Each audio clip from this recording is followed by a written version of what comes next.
টি-20তে এক বছরে সবচেয়ে বেশিবার ২০০ বা তার বেশি রান করার বিশ্ব রেকর্ডটা ভারত, জাপান ও ইংল্যান্ডের ক্লাব বার্মিংহাম বিয়ার্স যৌথভাবে নিজেদের দখলে রেখেছিল। এবার প্রোটিয়াদের হারিয়ে রেকর্ডটা এককভাবে নিজেদের করে নিয়েছে ভারত। ২০২৪ সালে মোট ৮ বার ২০০ বা তার বেশি রানের ইনিংস খেলার রেকর্ড গড়েছে রোহিত কোহলিরা। শুধু আন্তর্জাতিক টি-20 ক্রিকেটে নয়, স্বীকৃত টি-20তেও এক পঞ্জিকা বর্ষে এর আগে কোনো দলেরই ছিল না এমন কীর্তি। এর আগে এক বছরে সর্বোচ্চ ৭ বার ২০০ বা তার বেশি রান করার কৃতিত্বটাও ছিল ভারতের দখলে। তবে ভারতের সাথে নাম ছিল জাপান ও বার্মিংহাম বিয়ার্সের।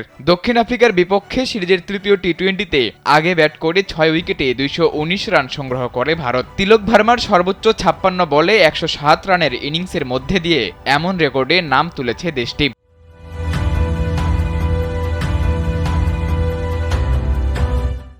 লক্ষ্য তাড়া করতে নেমে চোখে চোখ রেখে লড়াই করেছে দক্ষিণ আফ্রিকা। ম্যাচের ১৯তম ওভারে মার্কো জানসেন ২ ছক্কা ও ৩ চারে ২৬ রান তুললে জমে ওঠে খেলা। শেষ ওভারে জয়ের জন্য ২৫ রানের সমীকরণ দাঁড়ায়। তবে ভারতীয় বোলার আর্শদীপ সেই রান বেশ ভালোভাবেই ডিফেন্ড করে। তার অসাধারণ বোলিংয়ে রেকর্ড গড়া এই ম্যাচে ১১ রানের জয় নিয়ে মাঠ ছাড়ে ভারত।